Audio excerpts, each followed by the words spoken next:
Hello friends, it's Elizabeth from the Disney Mama. So I'm in the corridor line and I wanted to share with you guys about my Disney race day and what it looked like. So I have done 2 Disney 5Ks. I've actually done 3 because I did a virtual one, but I've done the Princess race and I did a 5K for the marathon weekend. And so before I ever did my first race at Disney, I have to say I was equally as excited as I was nervous.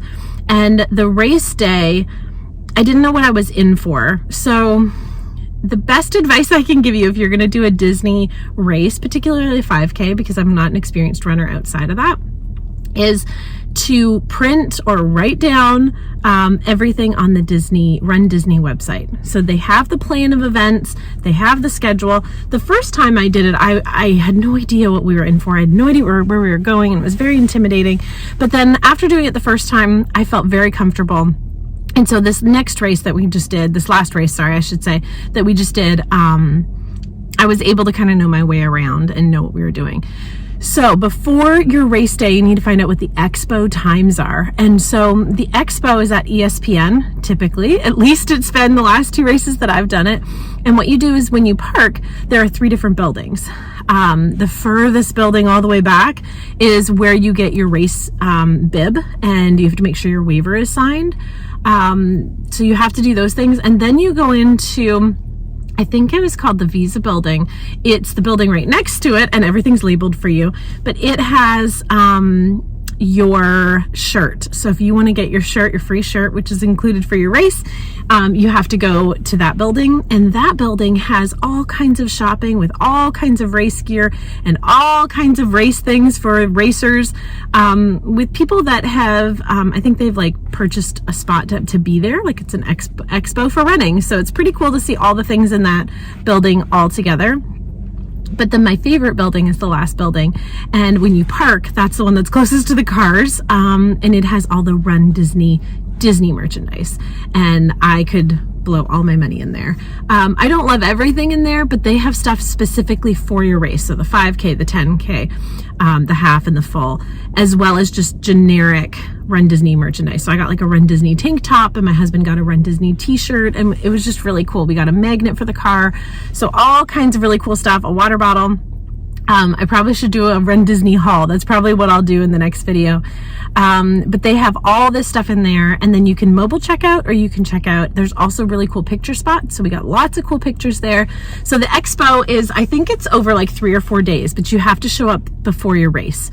So we arrived 2 days at Disney before our race, checked into a hotel. So then the next day we could go to the Expo, and then the next day is the race.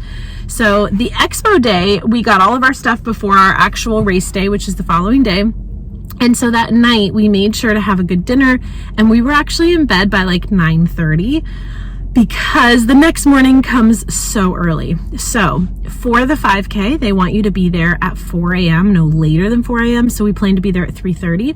We were staying at Boardwalk, and we planned to drive. Disney has buses, so you can take the bus transportation to get to the race.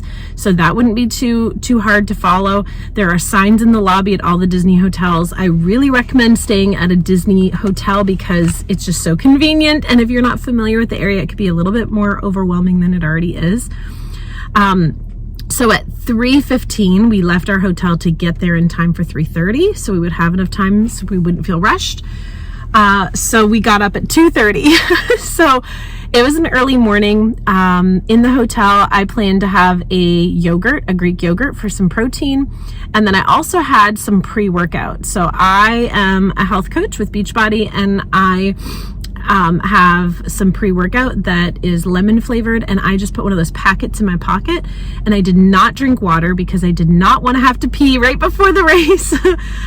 So I just did the packet dry, and that way I got some caffeine. It's naturally derived from green tea, but it gives you the same amount of kick as like an espresso or a cup of coffee. So I had that before the race, and then at 3:15 we left, as I had mentioned, and 3:30 we arrived. So when we parked, the mistake I made 2 years ago or 2 races ago is I didn't pay attention to where we parked. So when you're so excited and nervous, you just go. But it's important to pay attention because afterwards we saw people wandering around going like, where's their car? So We parked at 3:30, and then you walk through a long line to go through security, which I appreciate. I appreciate that it was safe. There were police. There was also like dogs smelling, you know, to make sure that everybody's not bringing anything they weren't supposed to for the race. And then we went through the metal detector. And then after that, you walk all the way around, and they had some few picture spots. There's places to get food. You can drop off your stuff. And we just bypassed everything and headed straight to our corral. So it was before 4, and the race isn't until 5. So they had a DJ and, you know, someone doing announcements and some videos and things like that. And I'd say about 4:45, they started having the first corral, which we were in the first group, move to the space for the race. And when, you know, they did, after that, they did the national anthem, a moment of silence for those that serve our country, and some videos from some of the different sponsors. And then when the race kicked off, it was like right at 5 a.m. and the first group goes. And then you get to run through the park. Now, every race is different, but ours was the 5K, so we went behind the scenes of Epcot, and it was incredible. It was absolutely incredible. And the race can be as long or short as, depending on how many times you stop. Like, I didn't stop for the water break that they had, but I did stop to use the restroom once, and we did stop for a couple photos. So I stopped for a few photos. They have different photo spots with like really cool characters, and so and we stopped at the mile spots for like mile 2, mile 3, and that was kind of cool. They have music happening, like we had live groups, and then there was live DJs. And at the finish line, when you complete the race, it is super exciting because people are cheering you on, and cowbells and like little things that clack, you know, and make the noises. And that is so encouraging. And I just felt like $1 million. At the end of the race, Mickey Mouse was there for this particular 5K, and then the finish line. The other thing is that there are people who take your photos all throughout, so you try to smile and like pose. I saw some people jumping in the air, which was pretty cool. I don't know if I'd be able to do that. I don't know. It'd be kind of cool. And then at the end, what's really neat is they give you a box of snacks, a banana, a Powerade, a water, and even before that, they give you your medal. So you get your medal, and then you get all the things. So whatever you want, Powerade, water, boxes of food. And the food is like snacky food, like little like sunflower seeds and like chips and cheese and things like that.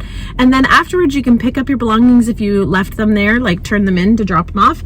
You could also take photos, and then there are some food booths that you can buy food at, but we didn't. We just headed in our car and headed back to our hotel to get a good breakfast and then a nap because we were exhausted.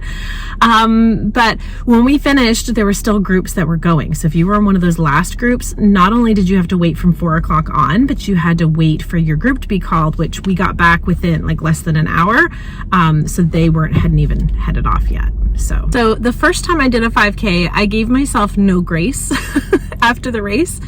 My family didn't do the race. I did it with my sister. And so I didn't want to dampen our day or our Disney experience. So I pushed myself to go the rest of the day. And as the night was winding down, I was crashing fast because I was exhausted because I'd been up since whatever time in the morning.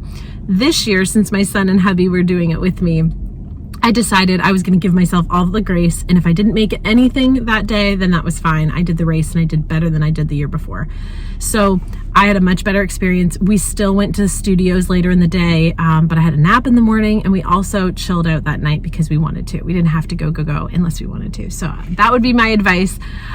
It's an incredible experience. If you haven't done it and you have that inkling or that pull to do it, I really recommend going for it. I'm excited. I'm nervous about doing possibly a 10K, but may do it, or I may just stick with the 5 and do that again and just try to do even better. But anyway, hope you guys like the video. If you do, give it a thumbs up and subscribe if you're not subscribed to see more videos like this one. Bye guys.